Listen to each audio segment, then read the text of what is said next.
I've been wanting to build a couple Adirondack chairs for my front porch, and Rockler has these plans and template kits for their chair design available on their website. You can get cardboard or MDF templates to help you easily cut out all the weird shaped pieces. Well, Rockler sent me one of their template kits to try out so I could make this chair. First, I measured and modeled each of the pieces within Fusion 360 and virtually built the chair. It looks pretty cool, but I'll be honest. The main problem I have with the typical Adirondack chair is just how far back it leans. Plus, they typically sit really low to the ground, and this makes it so that I need a crane to get my rotundness out of the chair when I want to get up. What I'd like to do is to tweak this design a bit and make it more comfortable for folks like me. First, I'd like to lift the backrest up a bit. I'd like to raise the whole chair up by a couple of inches, and lastly, I thought it would be really cool if I could turn the whole thing into a glider. Well, here's what I came up with. The red pieces are the original Rockler pieces. The yellow ones are slightly modified, and the green ones are all new. Now, this design addresses the three modifications that I wanted to make. It's not leaned back as far, it sits about 3.5 inches higher, and I built a base for it. I used some Rockler hardware and I turned the whole thing into a glider. Check it out. Isn't that awesome? Well, if you ask me, the design looks like it'll be great, but I really won't know if it works just right until I actually build the entire thing. So, let's see if I can make it happen. Thanks to the folks over at Rockler for sponsoring this video and making all this possible. My neighbor was trying to build a fence between our houses for some reason, so I managed to snag all the lumber I'd need for this project relatively easily.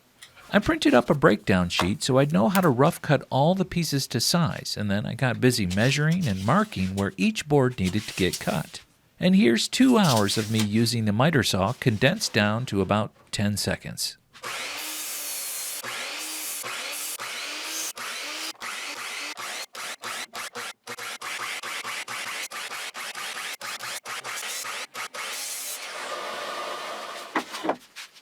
Now some of the pieces need to be thinner, so I started that process by putting one flat face on all of them over at the jointer.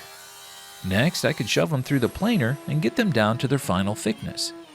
Now for the pieces that needed to be a lot thinner, I used the bandsaw to resaw off the majority of the material, and then I put them through the planer again to remove the bandsaw marks and to get them thickness the rest of the way down.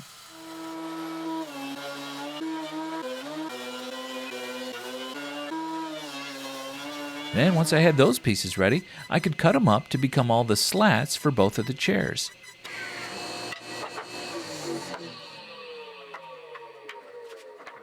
Now it's time for me to dig into the box of Rockler templates for their Adirondack chair and pick out one of them to start with.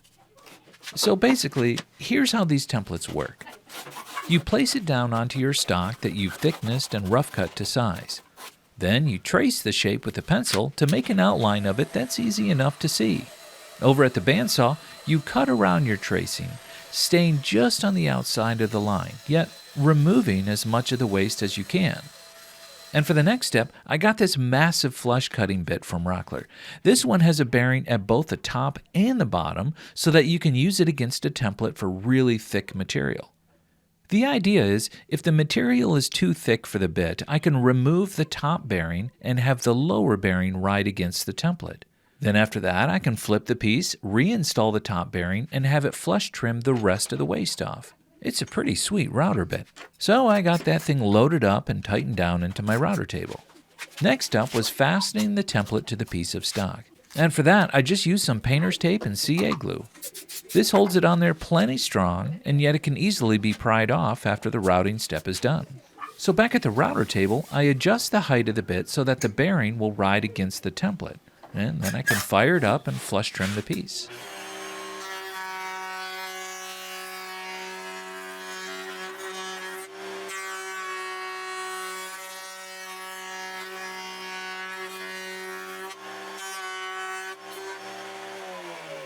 Now some of the templates have holes in them to indicate where you should pre-drill for screws.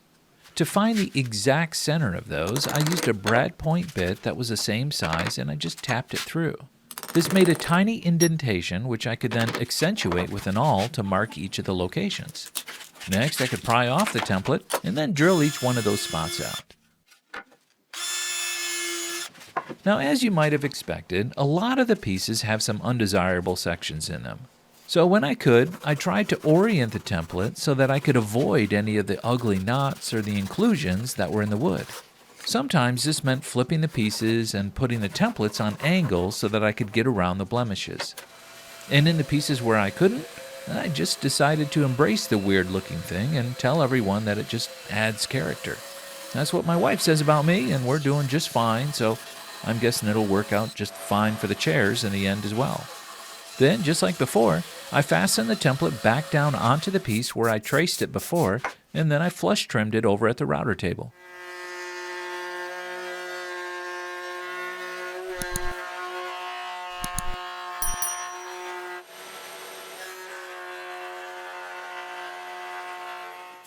After that, the template got pried off and the piece gets added to the collection. Now for the piece that I altered, I needed to make a new template with the dimensions from my design. I simply used the original Rockler template to replicate the shape onto some thin material, and then I modified it to make a new template. From there, I just followed the same steps as I did before to create the new pieces. Now this particular piece had a sharp corner that the router bit couldn't get into since it's round. So I just squared that part up over at the bandsaw. And with that, I was done with the templates. I could box those back up and save them for whenever I want to build another one of these chairs. There's still a number of other pieces that need to be made though, but they're not that difficult and they don't require templates. Some are really small though, so I needed to set up a temporary fence on my miter saw so I could cut them out. Some of them were just straight rips that I could do over on the table saw,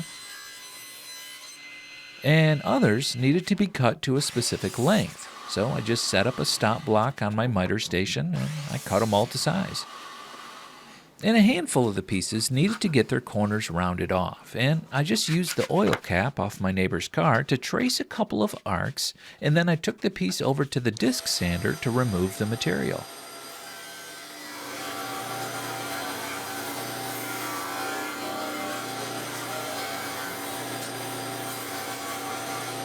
Now we're on to making the pieces for the base of the chair. These are all the brand new pieces that I had to design so that we could turn the chair into a glider. I start off by removing the rounded edges of the board so that when I cut them to width, all the edges will be crisp and square. Then at this point, I'm ready to start cutting in some half laps. Several of the joints in the base section use half laps for joinery because it's a super strong joint and it's pretty easy to cut on the table saw. I chose to use my dado stack, but you could just as easily use your typical saw blade and make a whole bunch of cuts to remove all the material. Now for the half laps that were in the bottom runners, I had to be sure to get a perfect fitting joint. After I made my cuts, I do a test fit, and I found that it was just a smidge too small. So I used the micro adjustment feature on my stop block, and then I took one more pass and I snuck up on the perfect fit. Then, once I had it all set up just right, I could crank out all the rest of the half laps.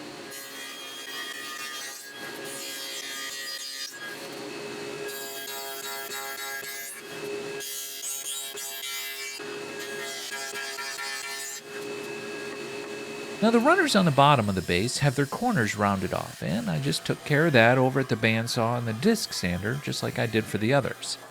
Then at the drill press, I could make the holes that will accept the bolts for the glider hardware brackets. And at this point, I finally had all the pieces cut out.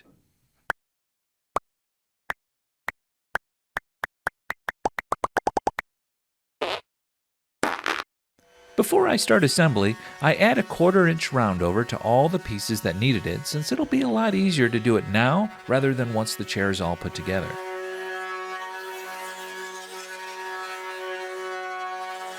And now I could give all the pieces a good sanding and start to assemble this thing. The first two pieces to work on were the front legs of the chairs, and each one of them gets a small support piece fastened on as well. It probably didn't need to be glued since I'm also going to add screws, but since we're making this as a glider, these little pieces are going to be holding the entire weight of the chair as well as my fat butt, so I wanted to make sure the joint would hold. Next, I was ready to start building the frame of the chair. This means I could clamp down the two main supports to my bench and then use a bunch of taparoos to get them the right distance from each other as well as exactly parallel. And once I had it perfect, I pre-drilled and I secured it into place. The next pieces to go on are all the seat slats.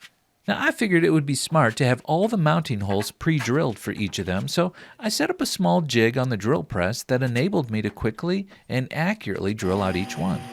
It's just a simple little jig that's just a few scraps of wood glued down onto some plywood, but it let me insert the slats and drill their mounting holes so that they're all identical. Then, using a couple of those slats, I fastened them onto the front side of the main supports.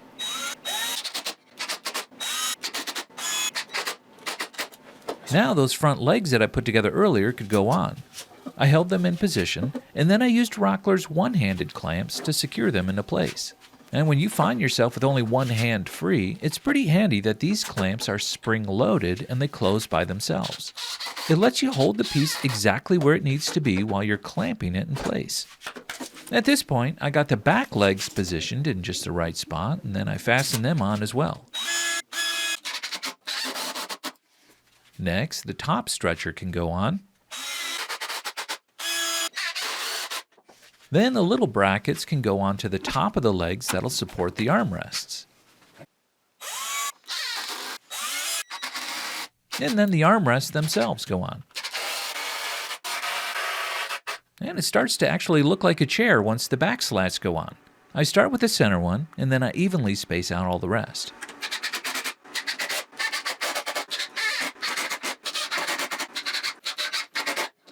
And there's a small support stretcher that gets mounted on the back to help support the top of the back slats. And now I can mount all the seat slats. I start by putting on the back one, and then from there, I just kind of evenly space out all the rest.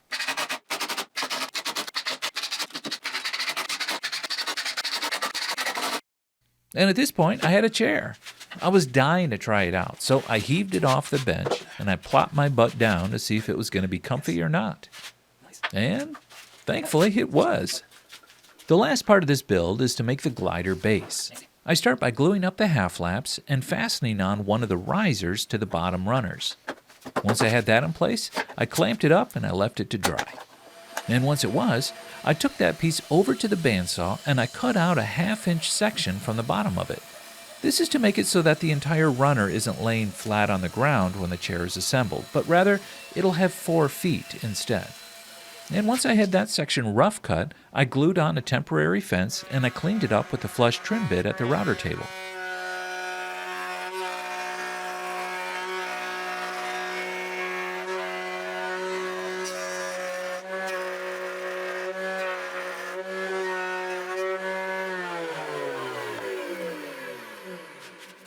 Next, I attached the other riser along with the top runners to complete the sides of the base framework. Now, Rockler sells these glider brackets, which are perfect for this project, so I mounted them onto the base and then secured in the cross braces that tie it all together. I lifted the chair into place and I bolted on each leg to the lower part of the glider brackets. Then I could not wait to see if this chair was actually going to function as I had hoped.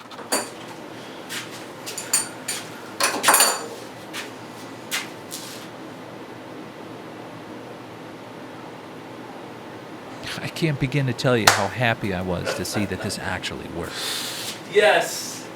And on top of that, it worked really, really well. It's perfect.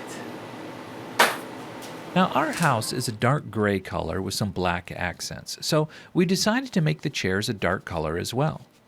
Instead of just painting them black, I chose an ebony stain that will still show the grain and the character of the wood while still giving it a really dark color. Once the stain was applied to both chairs, I sprayed on several coats of an exterior spar urethane that will protect it from the weather.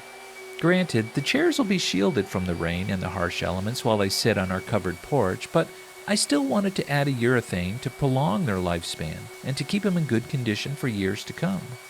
Finally, I added some tiny vinyl feet to keep them off the ground just a bit, and then they were done. Just check these things out. They turned out so good. I'm so glad that we decided to go with a dark stain on them because the two of them look really nice together on the porch with a little touch of color from a pillow. The stain actually was darker than I had anticipated, but you can still see the grain and the character of the wood through it, which is nice. And I'm pleased that the base to the glider is compact enough where it doesn't look bulky or impede your comfort while using the chair. All in all, these gliders turned out absolutely wonderfully, and they're an amazing addition to my home. Not only are they super comfortable to relax in, but they're also really sharp-looking chairs. I'm in love with these things. Now, if you'd like to build these same exact chairs for yourself, I'll have very detailed step-by-step instructions available over on my website at fishersshoponline.com. It's a great and easy project that requires minimal tools, the materials are super cheap, and you could make a killing off of these if you decided to sell them. Thanks to Rockler for sponsoring the video and for their amazing products. You'll find a complete list of all the Rockler tools and hardware I used along with web links in the video description below. Hey, thanks so much for watching. I hope you enjoyed the video. If you did, be sure to give it a like and to leave me a comment down below. And if you're brand new to the channel and you feel I've earned it, consider subscribing. I've got a lot of other videos here on this channel that I'm sure you'll like just the same. Well, that wraps up this one. Thanks again. Take care, and we'll see you next time.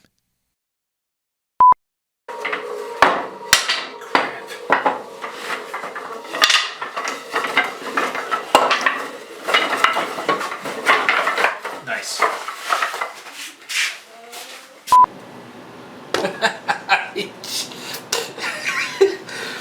I just put this leg on backwards. I put the wrong leg on. So now, if you sit in this chair, you'll be falling out of it. Ah, idiot. Oh, crap.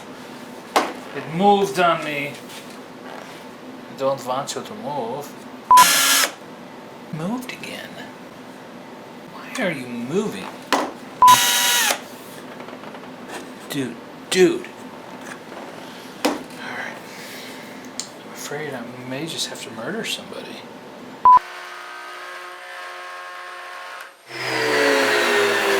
Phew.